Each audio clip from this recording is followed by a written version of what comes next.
ఓం నమ శివాయ శ్రీమాత్రే నమ. మిత్రులకి శ్రేయోభిలాషులకి అలాగే నన్ను ఇంతగా ఆదరిస్తున్న యూట్యూబ్ ప్రేక్షకులందరికీ కూడా పేరు పేరు ధన్యవాదాలు. మిత్రులరా, మీ అందరికీ కూడా ఆ పరాదేవత ఎల్లవేళలా మీతో ఉండి మీ మనోవాంఛలు నెరవేర్చాలని మనస్ఫూర్తిగా కోరుకుంటున్నాను. చాలామంది అక్క చెల్లెళ్ళు మెయిల్స్లోనూ కామెంట్స్లోనూ ఎక్కువగా అడుగుతున్నది ఈ మధ్య కాలంలో కుటుంబం విషయాలు. మా ఇంట్లో మా భర్త, మా అత్తగారు, మా మామగారు, మా ఆడపడుచు, అలాగే చుట్టుపక్కల వాళ్ళ మాటలు విని మా భర్త మమ్మల్ని ఇబ్బంది పెడుతున్నాడు. అంటే చూటిపోటి మాటలని మమ్మల్ని చాలా మానసికంగా క్షోభకు గురి చేస్తున్నారు అని చాలామంది మెయిల్స్లోనూ కామెంట్స్లో అడగడం జరిగింది. నేను మీ అందరికీ ఒక మాట చెప్తాను. మనం ఉంటున్న ఇంట్లో నకారాత్మక శక్తి అంటే నెగిటివ్ ఎనర్జీ ఉన్నప్పుడు మన ఇంట్లో ఉండే మానసిక స్థితి ఎలా ఉంటుందో చెప్తాను. మీరు ఈ వీడియో మీకు నచ్చినట్లయితే లైక్ చేయండి, నా ఛానల్ని సబ్స్క్రైబ్ చేసుకోండి, పక్కనే ఉన్న గంట సింబల్ని యాక్టివేట్ చేసుకోండి, 10 మంది మిత్రులకి షేర్ చేయండి. చాలా తేలికైన ఉపాయం, అద్భుతంగా పనిచేసే ఉపాయం. చెప్పిన రోజు అలాగే ఆ పదార్థాన్ని మీరు పరిపూర్ణమైన నమ్మకంతో, విశ్వాసంతో ప్రయత్నం చేయండి. అవకాశం ఉంటేనే చేయండి, అవకాశం లేకపోతే చేయమాకండి. ఈ ఉపాయాన్ని ఎందుకు చేయాలో ఇంతకుముందు చెప్పుకున్నాం. అంటే కుటుంబ సభ్యుల మధ్య అత్తగారు, మామగారు, భర్త ఎవరైనా సరే మీరు ఎంత బాగా ఉన్నా మిమ్మల్ని ఇబ్బంది పెట్టడానికి ప్రయత్నం చేస్తూ ఉన్నప్పుడు, మీ మీద ప్రతిదానికి చిరాకు పరాకులు కంప్లైంట్స్ చేస్తూ ఉన్నప్పుడు మీరు ఈ ఉపాయాన్ని చేయవచ్చు. అలాగే మీ పిల్లలు ప్రతిదానికి కూడా చిరాకు పడుతున్నా, ప్రతి ఒక్కరితో అంటే ఇంట్లో ఉన్న సభ్యులందరితోనూ కూడా గొడవలు పడుతూ ఉన్నా మీ ఇంట్లో నెగిటివ్ ఎనర్జీ ఉన్నట్టు లెక్క. ఈ చిన్న ఉపాయం చేస్తే ఖచ్చితంగా మీరు ఆ సమస్య నుంచి బయటపడతారు. దీనికి కావాల్సింది నువ్వుల నూనె. మనం పూజకి, దీపారాధనకి వాడుతూ ఉంటాం. నువ్వుల నూనె కావాలి, అలాగే కొంచెం కుంకుమ కావాలి. ఎలా చేయాలో చెప్తాను చూడండి. మీరు ఈ ఉపాయాన్ని ఏ రోజునైనా చేయవచ్చు, కానీ నెలసరి ఉన్నప్పుడు మాత్రం చేయమాకండి. మిగతా టైంలో ఎప్పుడైనా చేయవచ్చు. మీరు కొంచెం నువ్వులను తీసుకోండి. నేను చూపిస్తాను మీకు ఎలా చేయాలనేది. కొద్దిగా నువ్వులను తీసుకోండి. తర్వాత దానిలో మీరు రోజు పూజకు వాడే కుంకుమ కొంచెం తీసుకోండి. చక్కగా మీరు కలుపుకోండి.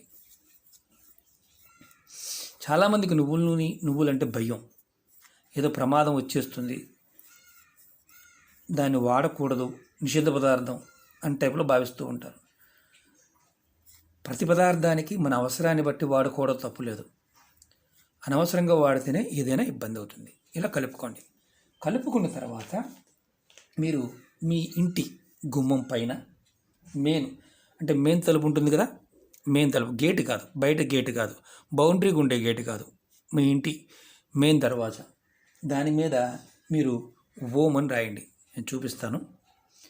మీరు మామూలుగా మీకు అనుమానం రావచ్చు, మామూలుగా ఇలా ఓం రాసినా ఏమైనా ఇబ్బంది అవుతుందా అనే వాళ్ళు ఉంటారు. ఇలాగైనా రాయొచ్చు, లేదా ఇలాగైనా రాయొచ్చు. ఇది చూపించడం కోసం చెప్తున్నాను నేను.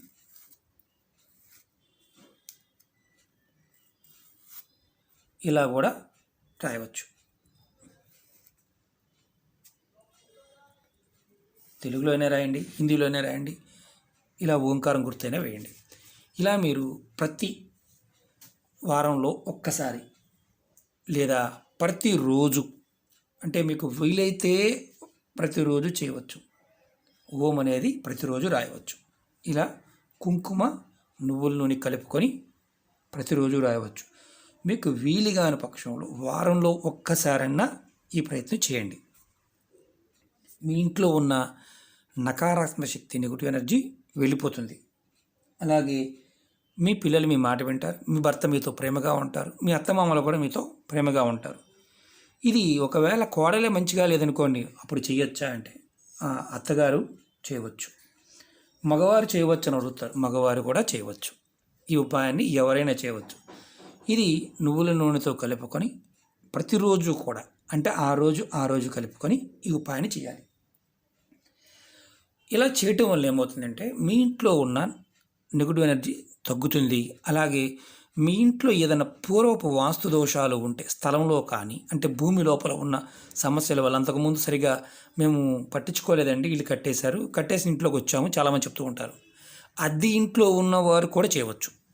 మేము అద్దె ఇంట్లో ఉంటున్నామండి, మాది కాదు, చేయవచ్చా? చేయవచ్చు. ఏదైతే భూమి లోపల అంటే అంతకుముందు ఆ ఇల్లు కడుతున్నప్పుడు చూడకుండా ఆ భూమి లోపల సీసా పెంకులు కానీ, బొగ్గులు కానీ, వెంట్రుకలు కానీ, అలాగే ఏదన్నా జంతు కళేబరాలు కానీ, మానవ కళేబరాలు కానీ, అంతకుముందు బావి ఏదన్నా ఉండి అంటే ఆ స్థలంలో మంచినీరు బావికి ఉండి దాన్ని సరిగ్గా విధి విధానంగా పోడ్చకపోయినా కానీ కొన్ని వాస్తు దోషాలు కలుగుతూ ఉంటాయి. వాటి వల్ల వచ్చే ప్రమాదాల నుంచి మీరు ఈ విధంగా చేయడం వల్ల బయటపడతారు. దీంట్లో ఇంత అర్థం ఉంది. నువ్వుల నూనె అంటే ఏంటంటే మనం మామూలుగా నువ్వుల నూనె దేనికి వాడుతూ ఉంటాం? దీపారాధన వాడుతూ ఉంటాం. అలాగే నువ్వుల్ని దాన ధర్మాలకు వాడుతూ ఉంటాం. అలాగే నువ్వుల నూనెని శని భగవానుడికి వాడుతూ ఉంటాం. నువ్వులంటే భయపడుతూ ఉంటాం. కుంకుమ అనగానే మనం దేవతా పూజలకు వాడుతూ ఉంటాం. శక్తివంతమైన తాంత్రిక ఉపాయాలన్నీ కూడా చాలా చిన్న అంటే మార్గం ద్వారానే పనులవుతాయి. ఇది అలాంటి ఏదైతే నెగిటివ్ ఇంపాక్ట్స్ తగ్గి మీ కుటుంబం మీకు అనుకూలంగా మారుతుంది ఈ ఉపాయం చేయటం వల్ల.